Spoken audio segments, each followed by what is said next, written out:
Good morning, students. Today we will discuss some of the important questions regarding d block element. This video is second part related to this topic. First part is already discussed and you can check the link in description box for that part.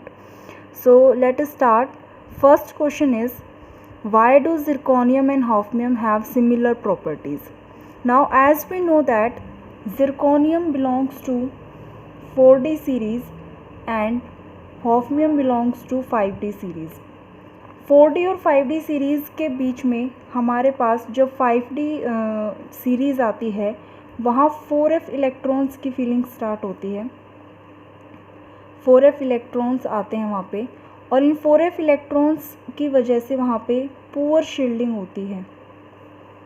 Poor shielding. इस poor shielding का result क्या होता है? इस poor shielding की वजह से वहाँ Z effective that is effective nuclear charge increase और इस इंक्रीज़ की वजह से एटॉमिक रेडियाई हमारे डिक्रीज़ होते हैं. तो जो 5D सीरीज़ में 4f सबशेल आई, पुअर शील्डिंग उसने पुअर शील्डिंग इफ़ेक्ट दिखाया और इस इफ़ेक्ट के बाद वहाँ एटॉमिक रेडियाई डिक्रीज़ हुआ due to increase in effective nuclear charge. तो इस लेंथेनाइड कंट्रैक्शन की वजह से जो 4D और 5D सीरीज़ एलिमेंट हैं, जो यहाँ हमारा नेट इंक्रीज़ होना चाहिए था साइज़ में, वो ऑलमोस्ट कांस्टेंट रहा क्योंकि 5D के अंदर 4f इलेक्ट्रॉन्स आ गए हैं, उनकी इलेक्ट्रॉन्स की फीलिंग स्टार्ट हो गई है. तो due to lanthanide contraction 4D and 5D series element have almost similar atomic radii और we can say that almost similar physical properties. तो इसी का रिजल्ट है they have almost similar physical properties. Now next question is, why transition elements are less reactive than S block element? As we know that transition element lies in midway, S block, then D block और यहाँ होता है P block. तो जो D block element हैं और we can say transition elements are less reactive as compared to S block. ऐसा क्यों होता है? First of all, जो हमारा S block में अल्कली मेटल होता है उसकी NS1 कन्फिग्रेशन होती है, easily they can lose their electron और वो इसीलिए हाईली रिएक्टिव होते हैं, नंबर ऑफ़ रिएक्शंस में इन्वॉल्व होते हैं. उनकी आयनाइजेशन जो है वो क्या है? ईजी है. जहाँ भी आयनाइजेशन ईजी होती है वहाँ रिएक्टिविटी ज़्यादा देखने को मिलती है. लेकिन in case of D block और ट्रांजिशन एलिमेंट्स, जैसे ये अब हमारा अलोंग द पीरियड मूव कर रहे हैं, अलोंग द पीरियड हमारा क्या होता है? Z इफ़ेक्टिव इंक्रीज़ होता है, आयनाइजेशन एनर्जी की वैल्यूज़ भी इंक्रीज़ होती हैं. तो as compare to s block, जो डी ब्लॉक एलिमेंट हैं उनकी आयनाइजेशन एनर्जी वैल्यू ज़्यादा होती हैं और इस वजह से ही उनकी reactivity as compare to s block क्या होती है? लो होती है as compare to s block. Now next question is, which ion has higher magnetic moment Mn+2 और V+2?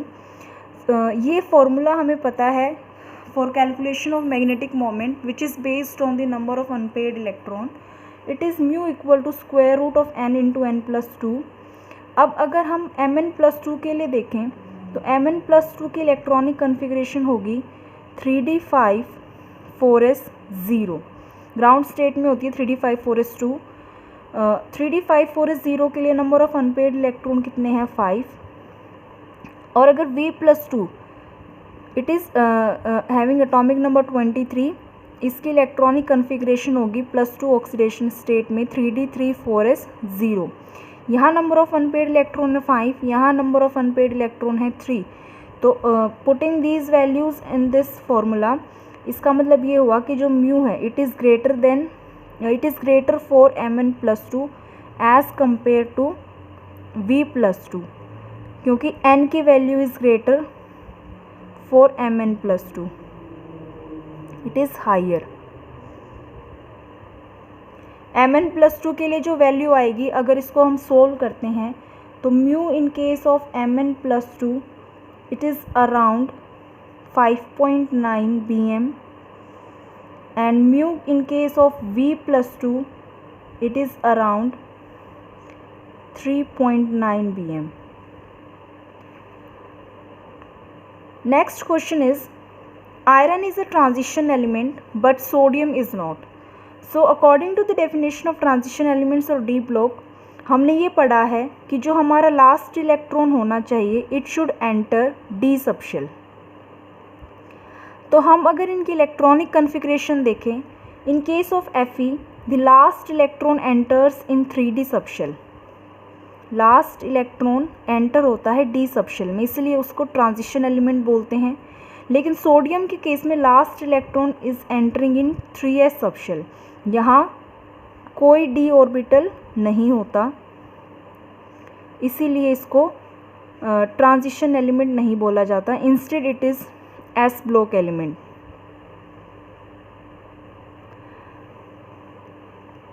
Now next question is, why do d block elements are known as transition elements. तो जो d block element होते हैं उनमें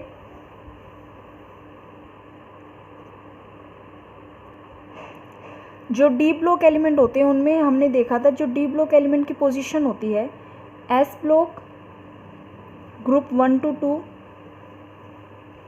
यहाँ D block होता है 3 to 12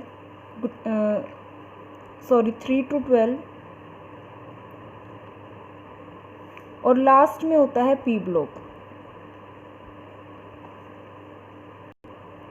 group number 13 to 18. क्योंकि डी ब्लॉक हमारा ट्रांजिशन शो करता है, चेंज शो करता है in properties from highly electropositive S block element to least electropositive P block element. They show a transition और a change from most electropositive to least electropositive P block element. Most electropositive means S block to least electropositive P block. इसीलिए इनकी जो properties होती हैं, properties जो d block की properties होती हैं वो इंटरमीडिएट होती हैं of s and p. They are intermediate of s and p. Next question is, most of the transition metal compounds are colored but those of zinc, cadmium and mercury are colorless. Coloured compound या coloured metal ion show होने के लिए हमारे पास होना चाहिए unpaired D electron. तो अगर हम इनकी कन्फिग्रेशंस देखें जिंक, कैडमियम एंड मरकरी की, तो जिंक के लिए होता है 3d10 4s2, कैडमियम के लिए होता है 4d10 5s2 और Hg के लिए होता है 5d10 6s2. Seeing these configurations, we can conclude that there is no unpaired d electron. इसीलिए ये जो कंपाउंड्स होते हैं, इनसे जो कंपाउंड बनते हैं, they are mainly colorless or we can say they are white. Next is, will Cu plus undergo disproportionation in aqueous medium? Standard reduction potentials are given. So first of all we will write these equations and accordingly their E naught values. First equation is Cu plus 2 से Cu plus बन रहा है. ये एक reduction reaction है Cu plus 2 plus electron giving Cu plus. इसके लिए E naught reduction given है 0.158 volt. Second is Cu plus से Cu बन रहा है, इसके लिए E नोट वैल्यू गिवन है 0.522 वोल्ट. अगर हम इन रिएक्शन को सब्ट्रैक्ट करते हैं सेकंड में से फर्स्ट को, तो हमारे पास आता है Cu प्लस